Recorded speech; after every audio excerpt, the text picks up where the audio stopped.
Je sais qu'à titre personnel, pour avoir été à la Société des gens de lettres pendant une dizaine d'années, c'était une demande récurrente des auteurs pendant de nombreuses années de pouvoir avoir un accès direct à leurs chiffres de vente. Donc c'est vrai, quand le projet a commencé à voir le jour, le conseil d'administration de la SOFIA a souhaité pouvoir accompagner Phileas dans son développement. Émilie Delaporte va vous expliquer ça évidemment plus en détail.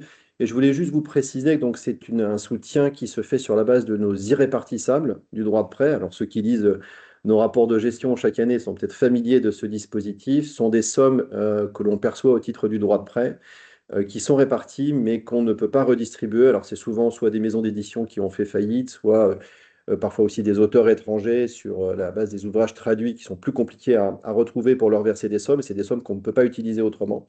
Et quand elles sont prescrites, au bout d'un certain nombre d'années, peuvent être utilisées au soutien à l'interprofession du livre.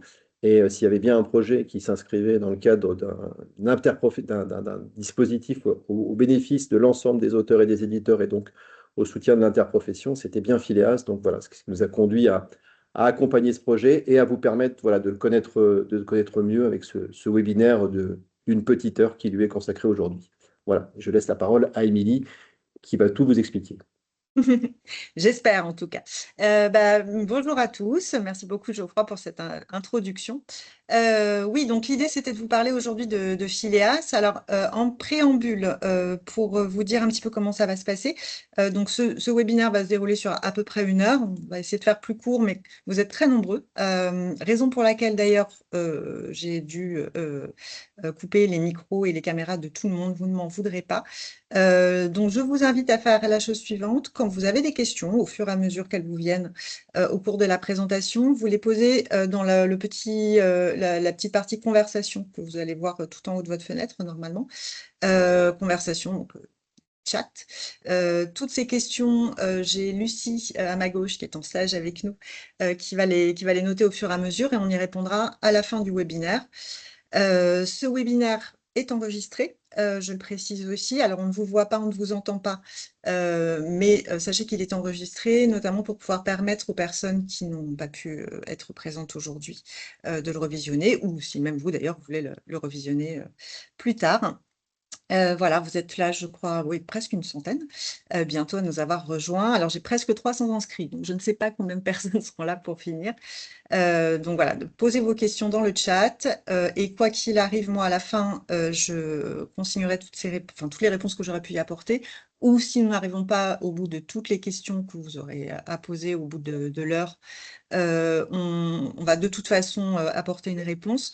Moi, ce que je ferai, c'est que je vous mettrai à disposition pour ceux qui le souhaitent à la fois la présentation que vous avez là sous les yeux et toutes les questions et les réponses que vous aurez posées au cours de la présentation ou celles auxquelles on n'aura pas pu répondre. Je les mettrai aussi à la fin de la présentation avec le lien de replay. Donc voilà, vous aurez vraiment une information la plus complète possible. Voilà, je crois que je vous ai dit à peu près tout ce qu'il fallait en préambule. Donc vous parlez de Phileas. Phileas est une toute jeune société, hein, maintenant ça fait 1 an qu'on existe, donc c'est tout neuf. L'idée c'était, comme le disait Geoffroy, de pouvoir créer une société qui réponde à un besoin qui est évidemment très ancien, que beaucoup d'entre vous connaissent, qui était sans doute aussi le vôtre jusqu'à présent, c'était pouvoir un petit peu comprendre ce qu'il se passe dans la vie d'un livre entre le moment où ce livre est un tirage initial chez l'éditeur, qu'il est placé chez les libraires et une fois que les retours ont été effectués. Donc, il se passe toute une vie du livre qui correspond en fait aux ventes en librairie. Et cette zone-là, en fait, elle était assez peu lisible et claire pour l'ensemble de la profession, je tiens à le dire, parce que même pour les éditeurs, c'est pas forcément une évidence, et pour les auteurs encore moins, de fait, puisque vous n'aviez, à part les rééditions de comptes annuels, que peu ou pas d'informations sur les ventes de vos livres. Je tiens à préciser, parce que voilà, ça fait partie des questions qui sont assez fréquentes chez les auteurs, que, encore une fois, les éditeurs n'ont pas forcément beaucoup plus d'informations que vous sur ces sorties de caisse. Et donc, c'est vraiment la raison d'être du projet, c'était réussir en fait à mettre tout le monde autour d'une table les éditeurs, les auteurs, les libraires, et de voir comment réussir à faire remonter toutes les informations de ce qui se passe chez les libraires pour permettre une circulation de l'information, une transparence, que tout le monde sache exactement ce qui se passe avec une régularité plus importante que celle qu'on connaît aujourd'hui.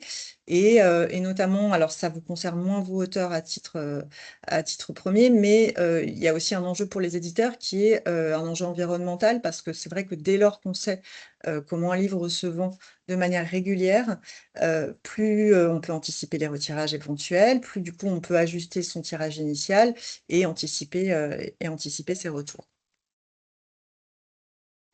Pour ce faire, donc cette toute jeune société, Phileas, est une toute petite équipe, hein. On est, 2, enfin 1 et demi, plus une personne en stage, Lucie qui est à ma gauche que vous ne voyez pas. Donc toute petite équipe et puis une société à mission. Donc on a énormément de gens dans le conseil d'administration qui sont les structures que vous voyez apparaître là à l'écran.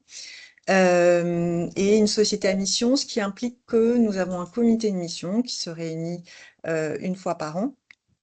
Et ce comité de mission a pour vocation de vérifier que Phileas remplit bien tous ses objectifs, aussi bien en termes d'intérêt général que d'intérêt environnemental. Nous avons évidemment du soutien public sur ce très gros projet, qui est donc un soutien de la part du CNL et du ministère de la Culture, et de nos très chers amis et partenaires de la SOFIA qui font aussi partie du comité de mission.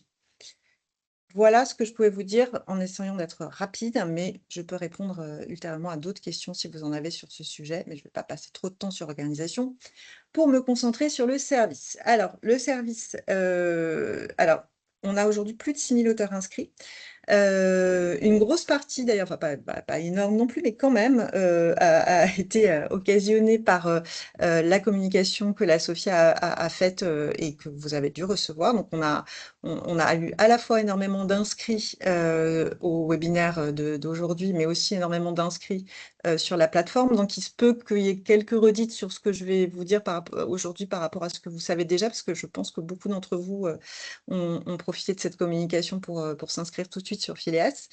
Mais voilà, l'idée, c'est qu'aujourd'hui, on a un peu plus de 6 000 auteurs qui sont inscrits. On est très content de ça. C'est un beau succès. On n'en attendait pas tant, mais voilà, on voit que chaque jour, vous êtes plus nombreux à vous inscrire. Donc, l'idée, c'est que pour ceux qui sont déjà familiers ou pour ceux qui s'inscriraient, je l'espère, dans les heures qui viennent. L'idée, c'est que vous avez accès à une interface qu'on a voulu la plus simple et intuitive possible, et où chaque bénéficiaire, et c'est aussi vrai pour les éditeurs, je tiens à vous le préciser, n'accède qu'à ses propres données, c'est-à-dire qu'il n'y a pas de données de la concurrence. C'est le présupposé de Phileas, c'est que chacun ait une information transparente sur les données qui le concernent et uniquement les données qui le concernent. Et ça se décompose de la manière suivante. Aujourd'hui, ce à quoi vous avez accès, ce sont des données de vente hebdomadaires. Je vais développer un petit peu après. Des données de vente hebdomadaires qui sont conçues par un panéliste qui s'appelle GFK. Et à partir de début d'année prochaine, vous allez avoir un autre indicateur qui est un indicateur quotidien cette fois. Donc là, tous les jours, on va pouvoir vous remonter des chiffres de vente. Je vais vous expliquer comment ça va se passer. Dans les deux cas, aussi bien la donnée hebdomadaire que la donnée quotidienne sont des indicateurs. On insiste bien là-dessus à chaque fois pour que ça soit vraiment clair. Les données que vous voyez là ne peuvent pas se substituer à vos redditions de compte. Pour une raison simple, c'est que dans un premier cas, c'est une statistique, donc ce n'est pas un chiffre ferme, c'est une statistique. Donc une extrapolation réalisée à partir d'un chiffre réel, mais qui suppose combien vous auriez vendu de livres au national, mais ce n'est pas un chiffre réel. Et dans le deuxième cas, ça sera de toute façon une vue partielle de ce qui se passe en librairie, puisqu'on n'aura jamais, je l'espère, mais j'en doute, l'intégralité de tous les points de vente représentés dans Phileas. Ça paraît très compliqué. Donc la reddition de compte, elle se base sur le flux aller-retour. combien l'éditeur a réussi à placer chez les libraires, combien ils lui ont été retournés. C'est juste ce jeu de différence entre les deux chiffres. Mais, et c'est finalement le chiffre qui reste le plus fiable et qui, je vous rassure, vous est le plus favorable. J'ai d'ailleurs des remontées peut-être parmi vous, des personnes qui sont inscrites l'ont constaté et qui nous disent que le chiffre de GFK est souvent un peu en dessous, voire très en dessous dans certains cas. C'est rare, mais ça arrive, des chiffres réels ou des chiffres des redditions de comptes. Donc c'est plutôt favorable qu'on reste sur le, sur le système actuel. Donc pour vous en dire un petit peu plus, GFK, vous pouvez aller consulter leur site, hein, c'est un petit peu expliqué. GFK, ce sont des données statistiques. Ça veut dire quoi? GFK se base sur un certain nombre de libraires qui lui remontent ses ventes. Ce certain nombre qui est à peu près de l'ordre de 4000 points de vente, de ce qu'ils nous disent, en tout cas, parce que nous-mêmes, nous n'avons pas accès aux détails hein, des points de vente qui figurent dans GFK.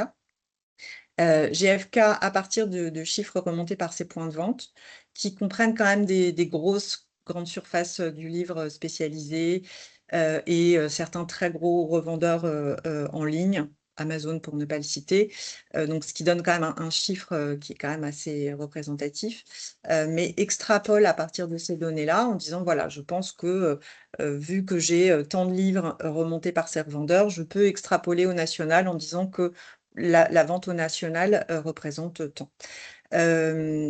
Ce qui est important, c'est de bien comprendre qu'il y a énormément de choses quand même qui échappent à la statistique. Ce qui échappe à la statistique, bah, c'est si vous avez, je ne sais pas, fait une signature, une dédicace dans une librairie qui ne remonte pas ces chiffres dans GFK, bah, ce chiffre-là il va passer complètement à côté, y compris pour l'extrapolation statistique, et ça va forcément fausser le résultat, ce qui pour vous va être un petit peu déceptif. Mais l'idée, c'est que si les ventes sont très homogènes sur l'ensemble du territoire, la donnée statistique va être très juste. Si en revanche, c'est vraiment ciblé sur un ou deux points de vente, là, la statistique va être forcément un petit peu en dessous. Et l'autre chose aussi, et ça je le signale parce que je crois que c'est pas toujours très bien vu, nous n'avons aujourd'hui des chiffres que depuis janvier 2023. On aimerait bien aller au-delà, mais ça coûte très cher. Et voilà. Et l'idée, c'était qu'on arrive surtout à mettre très rapidement à disposition des auteurs en particulier, dont on sait que c'était vraiment une attente forte, des chiffres de vente. Et bon, il faut qu'on fasse les choses les unes après les autres, parce que tout ça a évidemment un coût. C'est une donnée qu'on achète, qu'on ne produit pas nous. Donc, on ne peut pas pour l'instant vous montrer des chiffres antérieurs à janvier 2023. On aimerait, on espère. On ne désespère pas, mais je ne peux pas vous donner de date quant à une historicité plus grande sur les chiffres GFK. Ce qu'on va vous montrer à partir du mois de janvier prochain, donc là c'est dans vraiment peu de temps, ce sont des données quotidiennes. Cette fois, ce sont des données réelles, puisque ça, c'est nous qui réalisons cette collecte. Nous, on n'a pas du tout vocation à faire de la statistique, parce que nous avons dans le conseil d'administration de Phileas et dans tous les partenaires historiques de ce projet, des librairies indépendantes représentées par le syndicat de la librairie française, le SLF, et par l'ADELC, qui est un organisme d'aide à la création de librairies, qui eux-mêmes ont déjà des outils qui s'appellent l'Observatoire de la librairie et Datalib, et qui sont des outils de mutualisation des libraires eux-mêmes entre eux, pour leur permettre de se comparer, de savoir un peu comment se passent les ventes des livres entre libraires. Et donc, ça représente 650 points de vente qui vont remonter dès le début de l'année prochaine dans Phileas. Et nous avons aussi la librairie Mola qui nous fait la gentillesse qui est en plus, qui n'est pas dans les deux organismes que je viens de citer, mais qui nous fait la gentillesse aussi de vouloir remonter ces chiffres de vente pour pouvoir nous permettre d'avoir des données tous les jours qui sont agrégées par un prestataire qui s'appelle Dilicom, qui est un gros prestataire du livre que peut-être certains d'entre vous connaissent. Et voilà. Et donc, on va pouvoir remonter, alors pas le détail, hein, on ne vous dira pas tel libraire a vendu tel livre. En revanche, on va pouvoir tous les jours vous dire, voilà, sur la liste des 651, et j'espère progressivement de plus en plus de librairies qu'on va chercher à aller embarquer dans Phileas, on peut vous dire quel volume global vous avez vendu sur l'ensemble de ces librairies-là. Et par ailleurs, vous allez également avoir, pour ceux qui sont concernés, les ventes de vos livres numériques qui seront remontés également dans Filia, ce qui n'est pas le cas aujourd'hui, ce qui n'est pas dans GFK. Aussi parce que GFK, j'ai oublié de vous le préciser, GFK ne prend pas en compte d'autres choses, notamment tout ce qui est vente directe, vente aux collectivités, les ventes en salon, évidemment. Bref, vous voyez, il y a quand même pas mal de choses qui échappent quand même à la statistique aujourd'hui. Voilà ce que je pouvais vous dire. Je crois que j'ai fait le tour. Ce que je pouvais vous dire sur Phileas, en ayant, j'espère, été assez clair. Je vais un petit peu vite, je suis désolée parce qu'on n'a pas beaucoup de temps et j'aimerais qu'on passe du temps sur d'autres choses. Alors, je vais déjà vous présenter le parcours d'inscription. C'est le moment où ceux d'entre vous qui sont déjà inscrits ont le droit d'aller boire un café. Je vous autorise à prendre une petite pause parce que là, peut-être que ça ne va pas être très, très intéressant pour ceux qui sont déjà passés par là, ou en tout cas peut-être pour vous expliquer pourquoi est-ce qu'on fait, on vous demande tous les renseignements qu'on vous demande. Et je vais aussi ensuite vous montrer un petit peu à quoi ressemble le site, puisque c'était quand même un des objets de ce webinaire. Alors, j'arrête mon partage une petite seconde pour vous montrer toute autre chose. Excusez-moi pour ce petit intermède. Alors. Hum.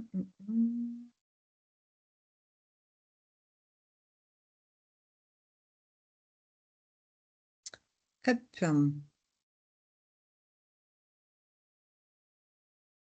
Est-ce que vous voyez bien mon écran? Alors, vous expliquer un petit peu à quoi ça ressemble. Donc, le parcours d'inscription. Quand je recommence. Bon. Quand vous vous inscrivez sur la plateforme, donc vous allez sur phileas.org, je vous remettrai tout dans la présentation, vous vous retrouvez sur cet écran et vous avez la possibilité de vous connecter à cet endroit, auteur et ayant droit. Vous n'avez pas de compte, puisque c'est donc le cas qu'on a choisi de vous montrer. Pour le créer, dans un premier temps, c'est un parcours d'inscription classique comme à peu près n'importe quel site, hein. Je pense que vous êtes assez familier de ce système. On vous demande de créer votre email et d'y associer un mot de passe. Voilà, avec toutes les garanties de sécurité habituelles, les majuscules, les caractères spéciaux, et j'en passe. Vous devez évidemment accepter les conditions générales d'utilisation et éventuellement vous inscrire à notre newsletter, ce qu'on vous encourage à faire. À cet endroit, vous recevez sur l'email que vous venez de renseigner un code. Ce code peut mettre parfois un petit peu de temps à se générer, en particulier quand il y a beaucoup de gens qui tentent de s'inscrire. Je vous le dis parce que j'ai eu le cas il n'y a pas très très longtemps. Voilà, c'est une machine qui est derrière, donc comme toute machine, elle n'est pas toujours très intelligente. Quand c'est comme ça, je vous encourage juste, hop, je reviens juste en arrière. À cet endroit-là, attendez un tout petit peu avant de demander à régénérer, envoyer le code, parce que c'est pareil, si vous sollicitez trop la machine, elle risque de s'agacer. Donc voilà, le code normalement arrive instantanément, il se peut qu'il y ait un petit peu de délai. Si jamais vous avez un souci à ce moment-là, et que vraiment le code n'arrive pas, n'hésitez pas à nous solliciter, hein. Vous avez toujours en bas de la page, vous avez ce petit onglet Nous contacter. N'hésitez pas, on ira voir. Parfois, il y a des petits blocages, mais normalement, ça se passe sans trop de problèmes. Donc là, ce qu'on a vérifié à ce stade, c'est que vous n'étiez pas un robot. Maintenant, on va vérifier que vous êtes bien une personne et que la personne qui souhaite s'inscrire est bien celle qu'elle prétend être. Donc là, vous renseignez votre identité civile. J'y tiens parce que c'est important, parce que c'est ça qui va nous permettre d'attester que vous êtes bien la personne que vous prétendez être. Donc là, pas de pseudo encore à ce stade, ça va venir. Vous avez ensuite la possibilité de nous déclarer plein de choses. Est-ce que vous êtes publié sous votre identité civile? Oui ou non? Sous un pseudonyme? Oui ou non? Vous pouvez d'ailleurs faire oui aux deux questions, hein, évidemment, ça tout dépend votre profil auteur. Et dans tous les cas, on va vous demander s'il vous est possible de nous fournir un ISBN ou un EAN. Donc ça, je le redis parce que parfois, c'est pas clair. J'ai certains auteurs qui me posent la question. Le EAN, c'est le code à 13 chiffres que vous trouvez au dos de votre livre et qui nous permet, nous, d'identifier très rapidement le livre, parce qu'un titre, en fait, pour nous, ça peut être compliqué, ou en tout cas prêter à confusion, parce qu'un livre peut avoir un titre, pardon, peut avoir plusieurs livres derrière, ce qui n'est pas le cas d'un EN, qui normalement est unique. Sinon, c'est qu'on a un problème. Donc voilà, raison pour laquelle on vous demande cette précision. Dans le cas où vous avez publié sous pseudo, on vous demande également un justificatif. Là, évidemment, l'idée n'est pas pour nous d'aller vous demander des informations trop confidentielles. Nous, ce qu'on a juste besoin d'avoir, c'est au moins un petit morceau, une capture d'écran de votre contrat qui nous permette de faire le lien et juste à des fins de confidentialité, hein, de faire le lien entre votre pseudo et votre nom. Dès que nous recevons ce justificatif et qu'on a pu valider votre compte, cette pièce est de toute façon systématiquement détruite instantanément. L'idée est vraiment juste de s'assurer que vous êtes bien l'auteur sous ce pseudo que vous prétendez être. Là, nous avons besoin de votre date de naissance. Là non plus, ce n'est pas parce que nous souhaitons avoir plein de renseignements sur vous. On est obligé de vous demander ça pour la vérification d'identité que nous allons devoir opérer ensuite. Voilà, donc là, je n'avais pas fait les choses bien parce que là, j'ai créé un compte sous mon nom et je ne suis pas autrice. Donc voilà, je crée quelque chose de complètement faux. Je n'ai pas écrit sous pseudo non plus. Et là, vous avez donc le cas de l'ISBN qui est impératif, hein. C'est la raison pour laquelle je ne pouvais pas continuer plus loin parce que je n'avais pas renseigné d'ISBN de livre.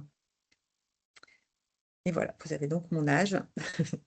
Alors, à cet instant-là, ça, c'est la vérification d'identité. Ça, c'est un moment qui pose parfois problème. À ce moment-là, on vous demande de produire une pièce d'identité. Nous ne voyons pas cette pièce d'identité. L'idée, c'est qu'elle part dans un système qui est un système sécurisé, qui s'appelle ID Now, comme vous pouvez le voir inscrit ici, qui est, pour la petite histoire, le vérificateur d'identité qu'utilise la Française des Jeux, voilà, qui fonctionne donc très bien, dont les serveurs sont français, enfin, la société est française, les serveurs sont en France. Et les pièces d'identité que vous chargez à cet endroit-là sont automatiquement détruites au bout de 30 jours de toute façon. L'idée là est de s'assurer que la personne qui vient de s'inscrire est bien celle qu'elle prétend être. Et voilà, pour nous, c'est une garantie, encore une fois, de confidentialité, puisque ce sont quand même des données sensibles, ce sont des données de vente qu'on vous donne, et je pense que vous préférez vous aussi qu'on évite de les donner à n'importe qui. Raison pour laquelle on est obligé d'en passer par cette vérification. Vous avez la possibilité de faire cette opération depuis votre smartphone. Vous avez la possibilité, du coup, de prendre en photo directement depuis votre smartphone. Et voilà, donc c'est recto et verso, hein. Là, en l'occurrence, je l'avais dû le faire avec une carte d'identité, raison pour laquelle, voilà. Et ma vérification d'identité s'est bien passée. Si jamais elle ne se passe pas bien, si jamais vous avez un problème à ce moment-là, c'est toujours pareil, vous allez sur le petit onglet «Nous contacter», vous nous envoyez un petit mail, ça arrive au support. On a aussi besoin parfois d'informations complémentaires, c'est pas toujours le cas. Là, on me la demande parce qu'en l'occurrence, la base m'a évidemment pas trouvée pour des raisons évidentes puisque je ne suis pas autrice. Donc là, voilà, on me demande des informations, notamment mon ISNI.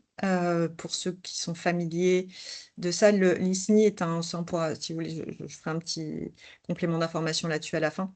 l'ISNI, c'est un numéro identifiant pour vous, auteurs, qui permet dans une base mondiale, hein, qui s'appelle l'identification, je ne me souviens plus du nom, pardon. Bref, en tout cas, dans cette base, vous avez un numéro qui correspond aux auteurs, normalement qui est un numéro qui est attribué par la Bibliothèque nationale, pour la petite histoire. Voilà, donc voilà, on a fini le parcours d'inscription. Donc là, tout s'est bien passé et vous êtes inscrit sur Phileas. Donc là, le moment, en fait, entre le moment où vous avez reçu ce message-là et le moment où vous avez un message qui vous dit ça y est, votre compte est créé, c'est parce que nous, on valide manuellement chaque compte qui est créé dans Phileas. Et on essaie d'être le plus rapide possible, mais il arrive qu'on prenne un petit peu de temps. Je regarde juste 11h30, ça va encore, 11h26. Maintenant, je vous montre à quoi ressemble le site. Donc, j'essaye encore une fois d'être rapide.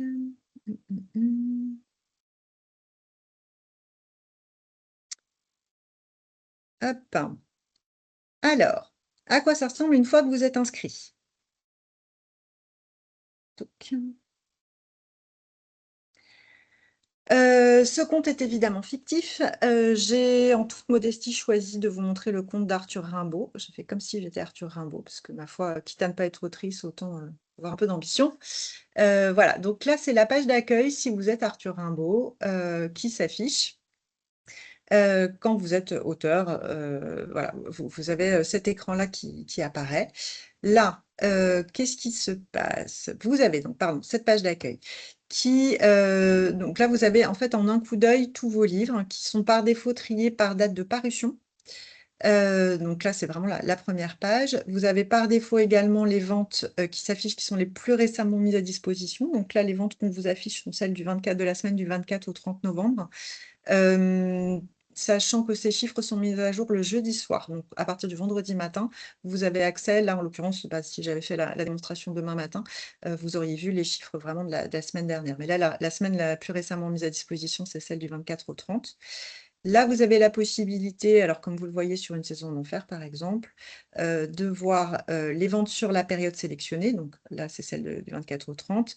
Le total de vos ventes depuis 2023, j'insiste, et la progression par rapport à la semaine précédente. Donc là, c'est vraiment tous vos livres d'un coup. Et ensuite, dans cet onglet « Tous mes livres », vous avez un petit peu plus de détails. Là, vous avez la possibilité d'appliquer des filtres. Alors, tout dépend quelle est la typologie de votre catalogue. Évidemment, si vous avez écrit énormément de livres, ça peut vous être utile. Si vous n'avez que 2 ou 3 ouvrages, ça l'est un petit peu moins. Mais vous avez toutes ces fonctionnalités, en tout cas. La possibilité de filtrer par marque, si vous avez publié chez plusieurs éditeurs différents, par année de parution, format, série, collection éventuellement. Et vous avez la possibilité aussi de trier par plus récent. On va faire plutôt par vente décroissante, faisons quelque chose de...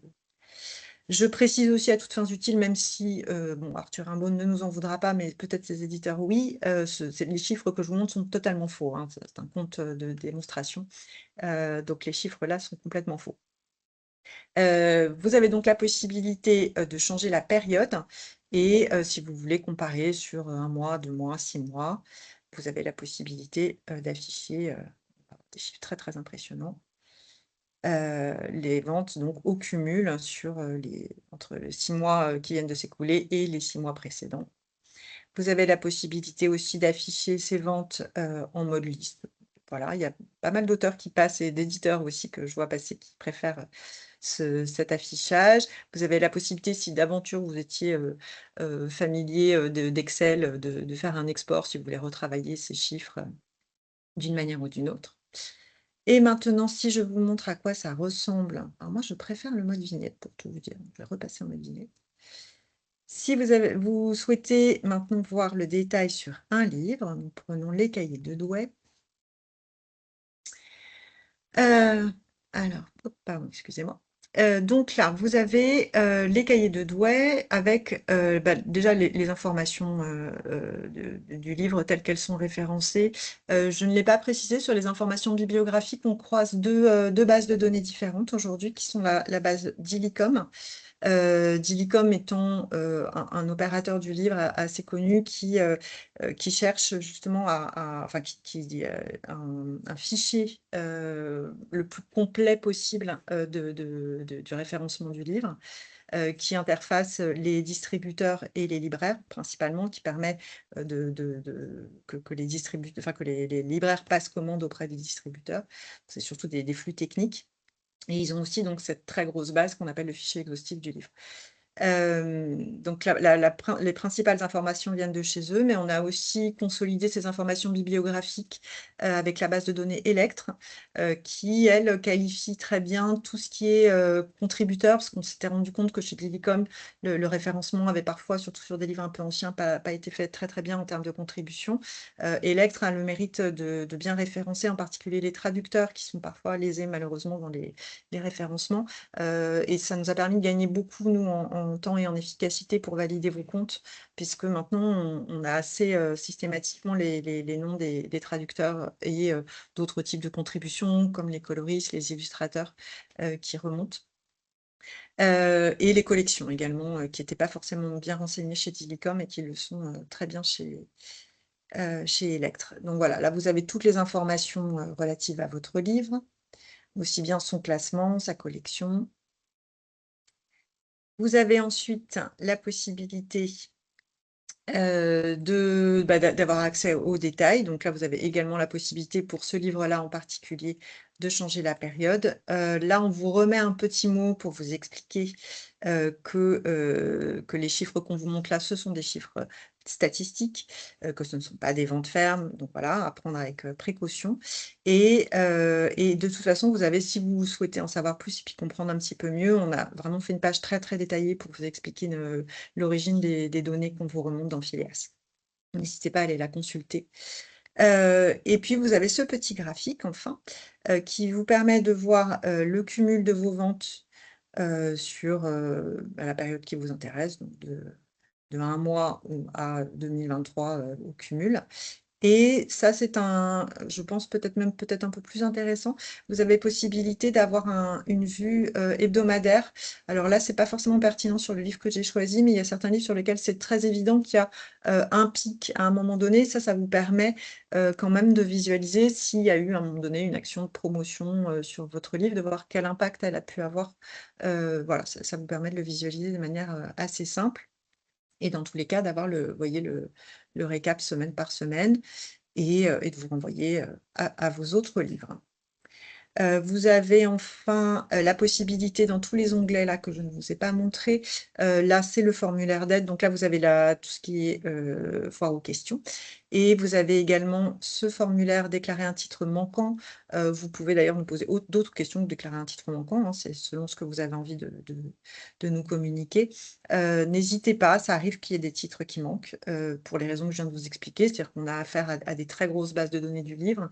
Il y a parfois des problèmes d'homonymie, donc il se peut aussi que vous vous retrouviez, ça arrive, et d'ailleurs je remercie tous les auteurs qui nous font leur remontée là-dessus, que vous vous retrouviez avec des livres qui ne sont pas à vous. On essaye au maximum de l'éviter, mais voilà, il arrive qu'il y ait des problèmes d'homonymie qu'on ne peut pas dépasser, parce que parfois même les bases sont erronées. Il y a pu y avoir des confusions à un moment donné. Donc voilà, n'hésitez pas à nous en faire part.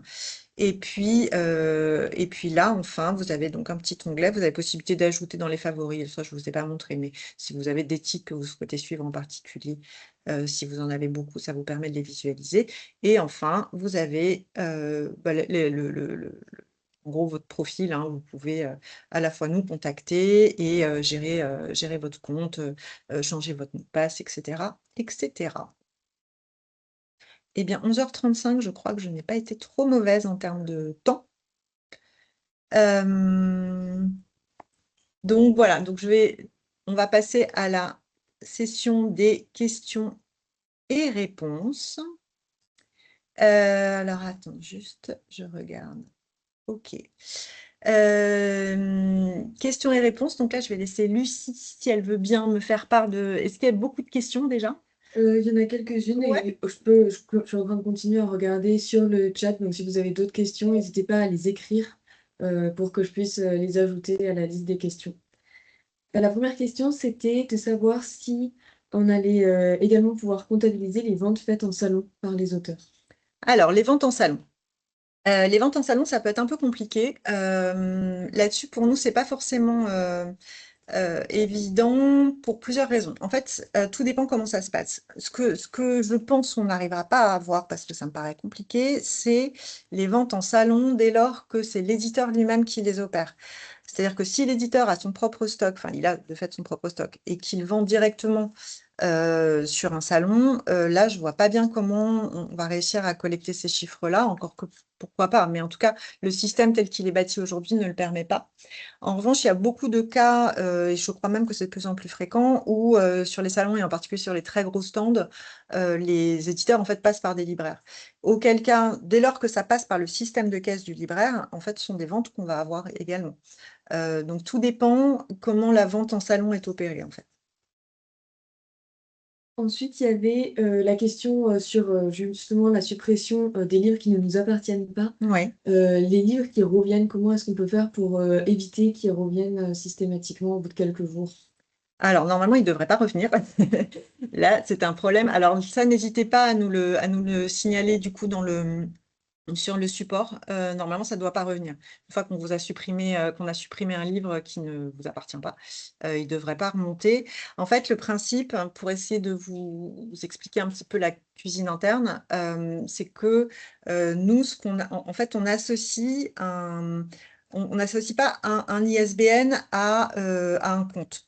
Ce qu'on fait, c'est qu'on associe un ISBN avec un contributeur, et ce contributeur est rattaché à votre compte. En gros, c'est ça l'idée.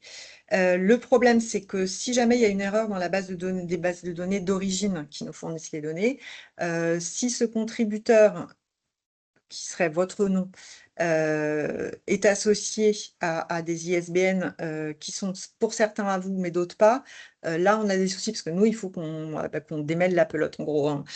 Donc, normalement, une fois qu'on a fait ce travail-là, ça ne doit plus remonter. Donc, si vous avez encore ce cas-là, n'hésitez pas à nous écrire sur le support, hein, qu'on aille voir un petit peu plus près. C'est pas normal, en tout cas.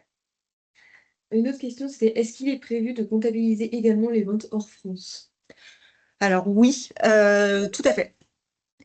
Au moins, alors je vous dis pas monde, c'est un peu compliqué, mais en tout cas sur la Belgique et la Suisse, c'est effectivement une ambition. Alors, on va commencer par, voilà, on fait petit à petit, hein, comme je vous disais, c'est une société toute jeune, hein, donc on essaye d'y aller progressivement. Et déjà, on va collecter les ventes des libraires qui sont partenaires à partir du mois de janvier. Mais l'ambition, c'est au moins de réussir assez rapidement à toucher des marchés francophones qui ne soient pas, qui soient hors territoire français. Avez-vous une vision sur les ventes hors librairie d'une manière plus générale et ça allait avec les ventes réelles des livres Amazon? Est-ce qu'on a des ventes réelles avec GFK ou est-ce que c'est également une extrapolation? Alors, pareil, hein, ça c'est le problème de GFK. Euh, GFK est assez peu transparent, pour être très honnête avec vous, sur leur mode de calcul et même sur leur mode de collecte. On sait qu'ils ont Amazon. On sait qu'Amazon remonte ses ventes à GFK. Donc, en théorie, je dis bien en théorie, parce qu'encore une fois, je ne suis malheureusement pas responsable de cette donnée-là, mais en théorie, les ventes qui vous sont remontées tiennent compte des ventes Amazon. Voilà, pour essayer d'être la plus claire possible. Mais je ne peux pas vous le garantir à 100%. Pour moi, c'est le cas. En tout cas, c'est quand même l'ambition, c'est un peu ce à quoi sert GFK. C'est même une des raisons pour lesquelles GFK fait partie des outils plébiscités aujourd'hui par les éditeurs qui n'ont pas non plus d'autres outils, même chez les très gros, qui ont les moyens d'acheter la donnée de GFK. La force de GFK, c'est qu'ils remontent notamment les ventes Amazon et les ventes de la Fnac et de Cultura, pour être très transparente, pour autant qu'on sache. Voilà. Il y avait une question sur le fait, est-ce qu'il sera bientôt possible de saisir soi-même le titre des livres sur Phileas, notamment dans le cas des nouvelles parutions, sans avoir à passer par la rubrique déclarer un titre manquant? Alors non, de toute façon, on ne pourra pas, pour des raisons de confidentialité, vous laisser opérer vous-même, si je, si je puis dire comme ça, le référencement des livres sur votre compte. Quoi qu'il arrive, ça doit passer par nous. Et sur les nouveautés, le principe, c'est que, effectivement, je ne l'ai pas précisé en cours de présentation, mais les livres non parus n'apparaissent pas sur votre compte. Ils doivent systématiquement, si jamais ce n'est pas le cas, vous nous le signalez, mais normalement, dès qu'un livre est paru, automatiquement, s'il vous est bien attribué dans la base de données, il doit apparaître sur votre compte de manière automatique. Mais en tout cas, non, on ne peut pas laisser les gens de manière autonome sur ce référencement. Pardon. Ouais, Comment accéder à cette... Ah oui, c'était pendant la présentation, oui. quand tu as montré la plateforme Phileas, comment est-ce que tu fais pour passer sur cette page-là après l'inscription? Il y avait des personnes qui n'arrivaient pas à accéder à la page d'accueil de Phileas. Ah, bah, en fait, une fois que vous êtes connecté, par définition, vous avez la page accueil. Et en haut, attendez, je vous remonte juste peut-être rapidement. Donc ça, c'est page d'accueil. Hop, je vous remontre pour que ça soit clair.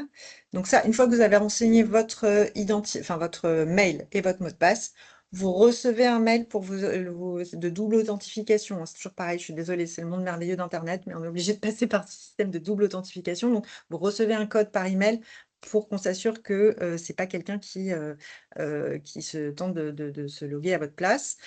Vous tombez sur cette page-là, qui est la page d'accueil. Et si vous voulez la page que je vous ai montrée ensuite avec tous les filtres, là, vous cliquez sur tous mes livres. D'accord? Vous avez accueil et tous mes livres. Donc, j'espère que j'ai répondu à la question. C'est ce que je comprends de la question, ouais. Est-il possible de suivre les ventes des ouvrages pour lesquels on n'est ni auteur ni traducteur, mais apporteur de projet ou directeur d'ouvrage? Alors, apporteur de projet, en fait, ce qui pour nous est important, enfin, il y a deux choses. Il faut que votre contribution dans le livre apparaisse dans ce qu'on appelle les métadonnées du livre. Donc, c'est en fait toutes les informations périphériques du livre. Donc, si vous êtes bien crédité comme directeur de volume, vous allez pouvoir avoir accès à cette donnée, puisque les directeurs d'édition sont autorisés. Apporteurs de projet, tout dépend si vous êtes crédité comme tel. C'est même pas une valeur de contribution que je crois listée, en fait. Donc, je suis pas sûre que ça puisse fonctionner. Parce que je suis même pas sûre que ça fasse partie des valeurs de contribution qu'on peut renseigner dans les métadonnées des livres, mais à vérifier en tout cas. En tout cas, directeur d'édition, oui, tout à fait. Ensuite, il y avait une question sur les cartes d'identité. Est-ce que la validation des cartes d'identité peut prendre plusieurs semaines? Parce que c'est ce qui est notamment dit dans le mail de confirmation. Alors, plusieurs semaines, je ne suis pas sûre qu'on le dise à ce point-là quand même. Mais en tout cas, ce qui est sûr, c'est que oui, ça peut prendre un petit peu de temps, notamment parce qu'il arrive aussi que le système vraiment refuse. Alors, soit parce que vous avez fait beaucoup de tentatives, que la photo n'était pas de très bonne qualité. Enfin bref, vous savez, ça reste quand même pareil, un système informatique avec ce que ça a de faillible et de pas toujours très intelligent.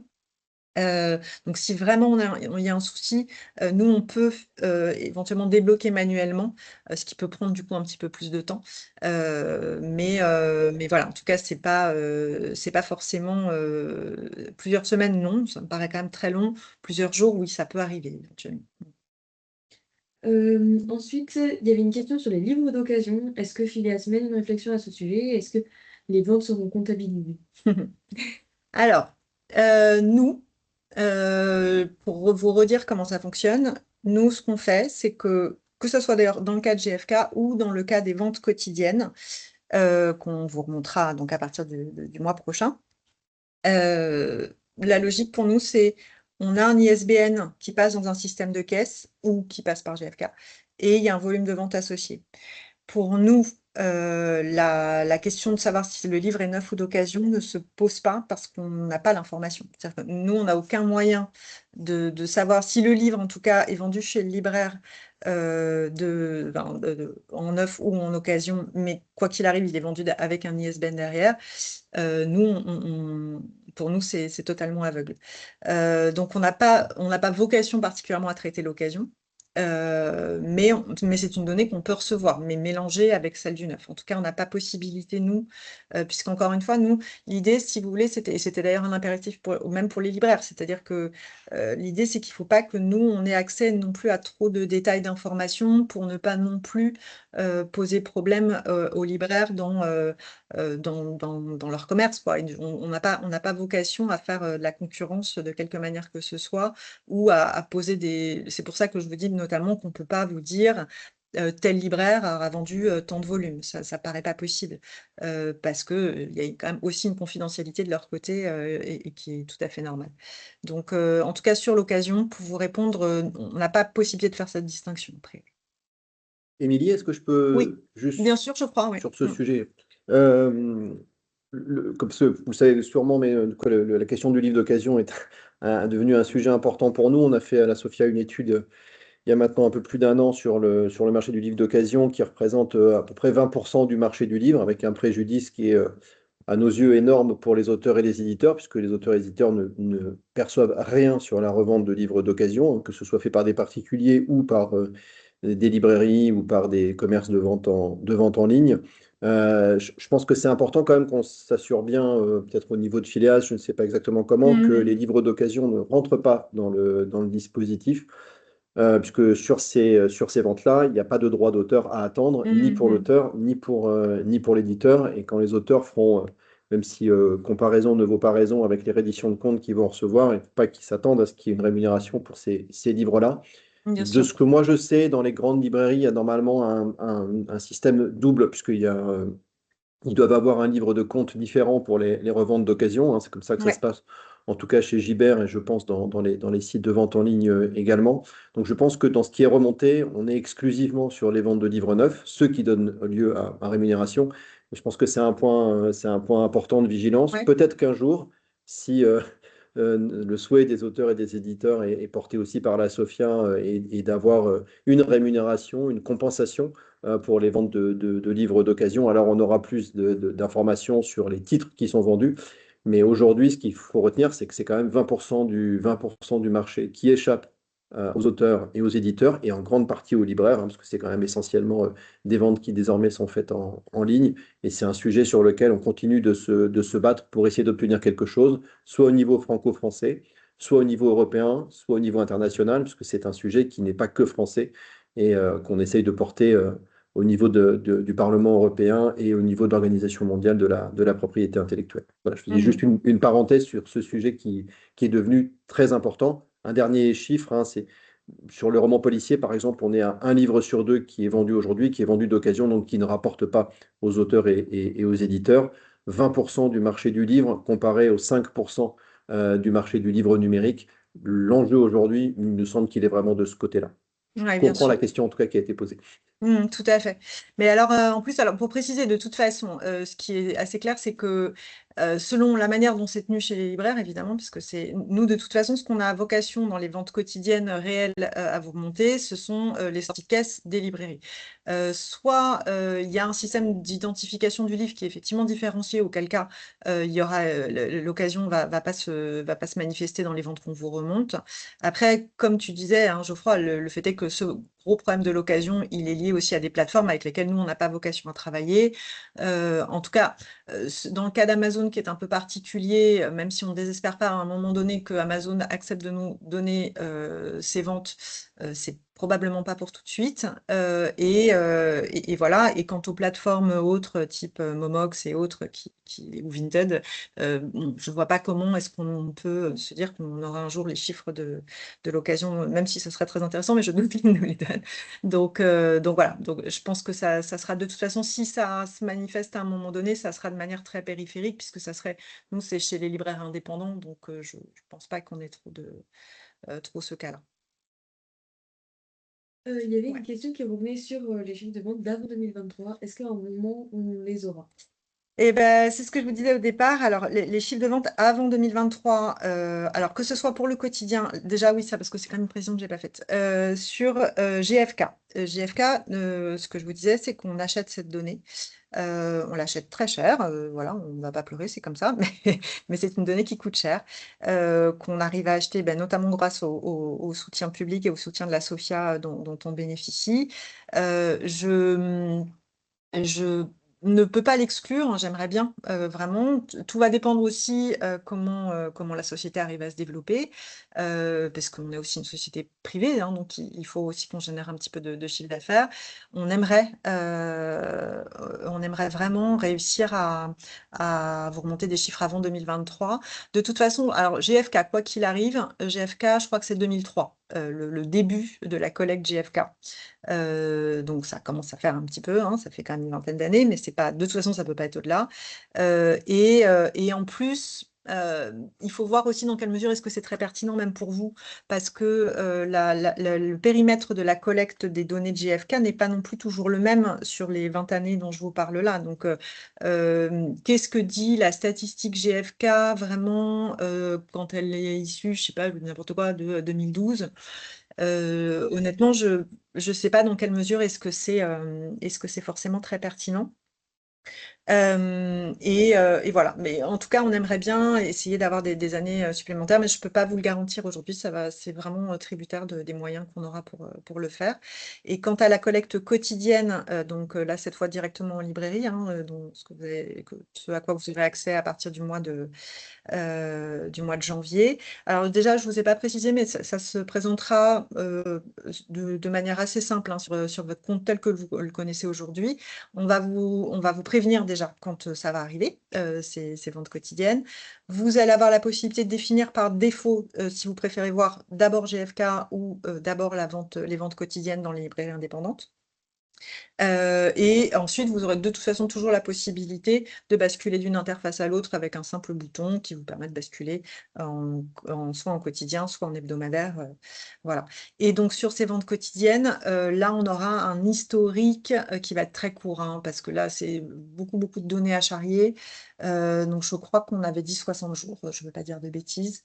Donc là, ça va être très, très court. Les ventes quotidiennes vont, pour ainsi dire, démarrer au moment où on va commencer à les collecter. Après, nous, on va garder l'historique, hein, on va stocker cet historique. Donc, plus le temps va passer, plus ça sera, vous aurez de l'historique sur le quotidien et sur les ventes librairies. Mais au démarrage, ça sera vraiment quasiment peut-être les ventes du mois de décembre, quoi. Ça ne va pas aller beaucoup plus loin. Il y avait une question sur les ventes en grande surface, si elles étaient prises en compte, et également une demande d'explication sur un écart qu'il peut y avoir sur certaines ventes très inférieures, voire inexistantes pour certains titres. Alors, pour vous répondre sur les grandes surfaces, on sait qu'il y en a aussi dans le panel de GFK. Je crois notamment que les espaces culturels Leclerc sont dans leur panel. D'ailleurs, je ne sais même pas si on peut considérer que l'espace culturel Leclerc, je me demande s'ils ne sont pas considérés comme des grandes surfaces spécialisées plutôt que des grandes surfaces alimentaires.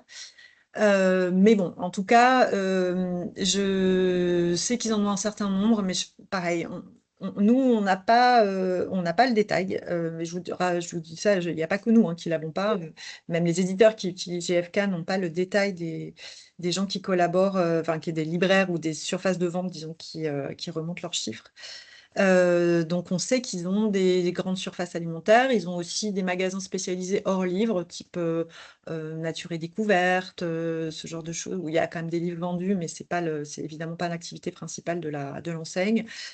Voilà, ça reste assez, j'allais dire opaque, c'est pas le mot, mais on n'a pas de détails. En tout cas, ils ne souhaitent pas communiquer sur les détails, donc on ne peut pas vous en dire beaucoup plus, mais on sait que ça fait partie de leur panel.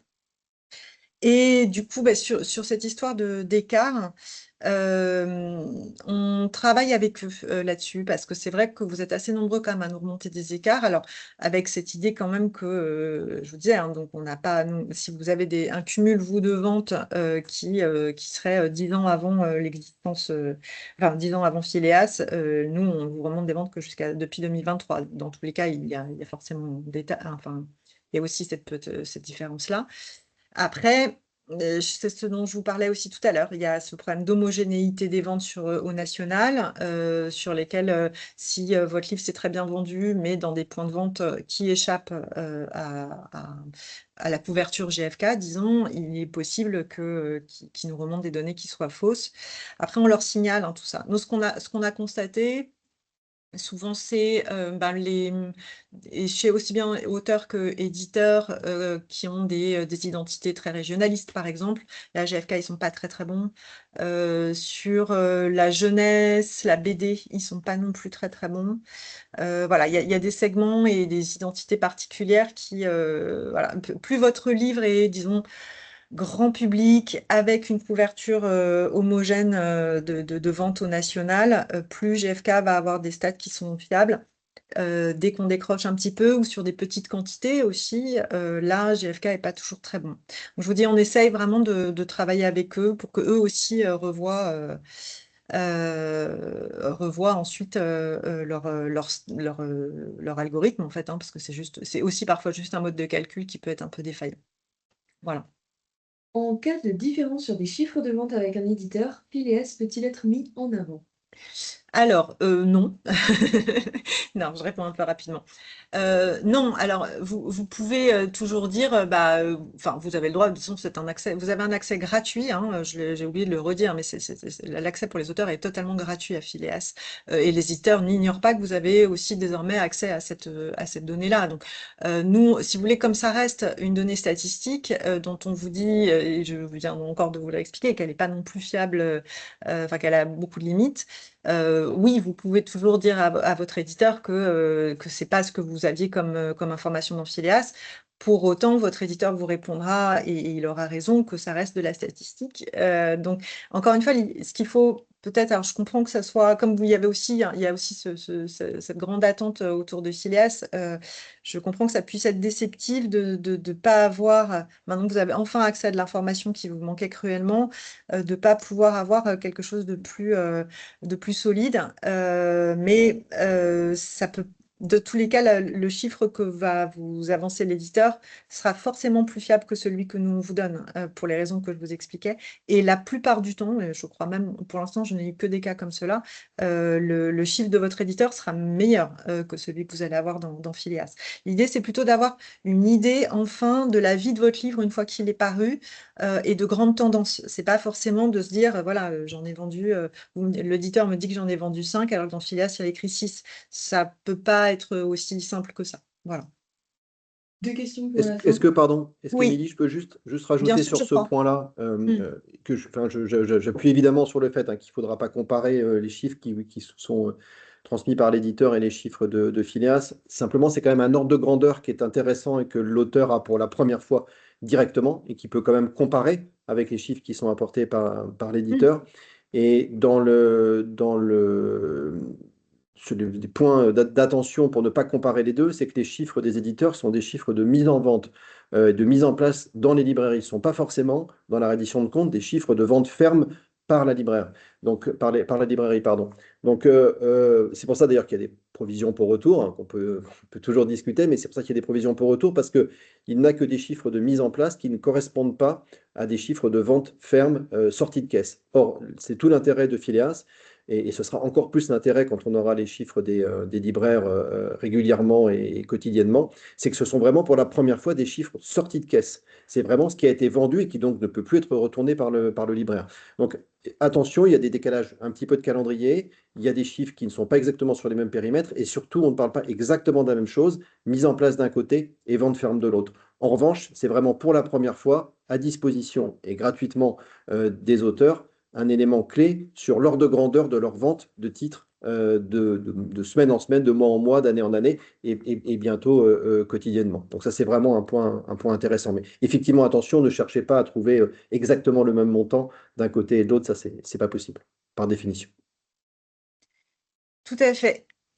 Peut-être on prend une. Alors, je vois qu'il est 11h59. Je prends une dernière question et après, on va être obligé, je pense, d'arrêter là. De toute façon, Lucie a bien noté toutes vos questions. Donc, s'il y a encore beaucoup de choses, il y en a encore beaucoup, beaucoup? Non? Bon, en tout cas, ce que je ferai, c'est que je vous apporterai, comme je vous disais, une réponse qui sera à la suite, en fait, de la présentation que je vous mettrai à disposition. Et voilà, comme ça, on aura, j'espère, réussi à satisfaire toutes les questions. Alors, vas-y, dis-moi Une une question de la dernière. fin. Est-ce que les éditions club type France Loisirs ont la vocation à intégrer à terme Phileas?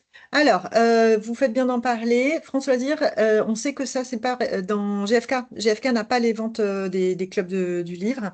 Alors, c'est vrai que ça représente quand même une part maintenant assez faible hein, du marché du livre, contrairement à ce que c'était il y a quelques années. Mais on sait que déjà, ça n'existe pas dans GFK. Et nous, on n'a pas vocation, en tout cas, on n'en a pas reparlé. Le principe aussi, c'est que il y a aussi d'autres problèmes pour nous, pour les livres clubs, c'est que les identifiants des livres dédiés à la vente en club sont différents. C'est pas votre ISBN habituel, hein, c'est toujours un ISBN particulier dans mon souvenir. En tout cas, il y a une différence et que ce référencement-là, on l'a pas forcément non plus. Donc, je vais pas vous mentir, je pense que c'est assez peu probable. Je ne l'exclus pas, en tout cas, hein, c'est aussi, ça peut faire partie des pistes. Après, je ne sais pas si peut-être que pour vous particulièrement, pour la personne en tout cas qui a posé la question, ça reste un point de vente important.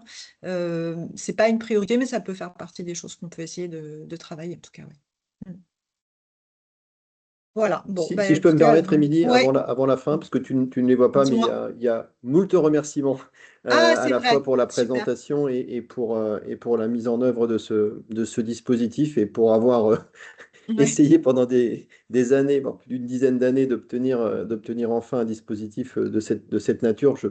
Je m'associe aux remerciements d'abord au SNE d'avoir lancé ça et puis à l'équipe réduite mais efficace de Phileas pour mettre ça Écoute, en œuvre. J'ai vu qu'il y avait une petite question qui m'était destinée sur ce qu'on fait ah, sur le livre d'occasion.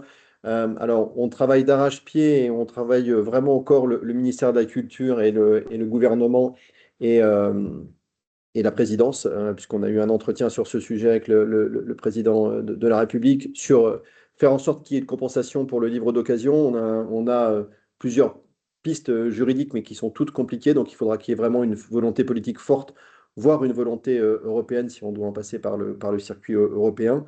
Mais notre dispositif était assez simple. Il suffirait d'ajouter 20 centimes sur chaque livre qui est vendu d'occasion. Quand vous achetez un livre 5 euros, d'occasion, au lieu de l'acheter 20 euros neuf, vous faites une belle affaire. Si vous l'achetez 5,20 euros, ça reste une belle affaire. Mais ces 20 centimes multipliés par les à peu près 80 millions d'exemplaires de livres d'occasion qui sont revendus chaque année, ça permet d'obtenir un montant sensiblement équivalent à celui du droit de prêt aujourd'hui, autour de 16 millions d'euros, et donc de rémunérer les auteurs et les éditeurs pour ça, et peut-être même d'envisager d'utiliser une partie de ces sommes pour un soutien social ou une action sociale de la même façon que le droit de prêt rémunère aujourd'hui, enfin, permet de financer une partie de la retraite complémentaire. Donc oui, il y a des propositions sur la table. Oui, il y a un travail qui est fait au quotidien pour essayer de mobiliser la culture en France, mais aussi les autres pays européens, parce qu'encore une fois, ce n'est pas un sujet uniquement franco-français, et plus on sera réunis, plus on sera fort pour essayer de pousser ça. Les auteurs et les éditeurs d'un même élan, comme on l'a fait pour le droit de prêt ou pour la copie privée numérique. Donc voilà, je ne vous garantis rien pour les mois qui viennent. C'est sûrement un travail de longue haleine, mais on essaie de vraiment faire le maximum pour obtenir quelque chose qui, à nos yeux en tout cas, vous est dû, auteurs et éditeurs, parce qu'il y a un vrai préjudice aujourd'hui sur ce marché.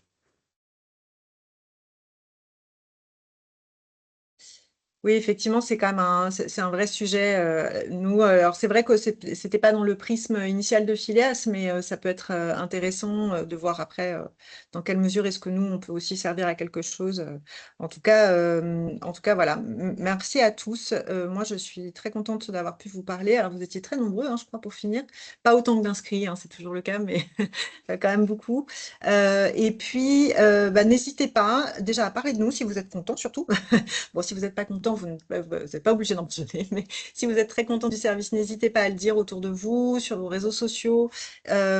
Pour nous contacter, contact@phileas.org, n'hésitez pas. De toute façon, bah, vous l'aurez compris, on est une toute petite équipe, hein, donc quoi qu'il arrive, la boîte est consultée par les personnes, en particulier les deux personnes qui sont dans cette pièce, ainsi qu'Ariette, la directrice du projet. Et puis, si vous avez des questions, moi, je vais de toute façon, hein, je vais faire ce que je vous ai dit, c'est-à-dire que je vais vous mettre à disposition à la fois la présentation slide que vous avez sous les yeux et les liens qu'on a donc fait de vidéo, pardon, les liens de présentation de l'inscription, pardon, et du site. Voilà, n'hésitez pas. Et si vous avez des questions, pareil, n'hésitez pas à nous les poser par mail.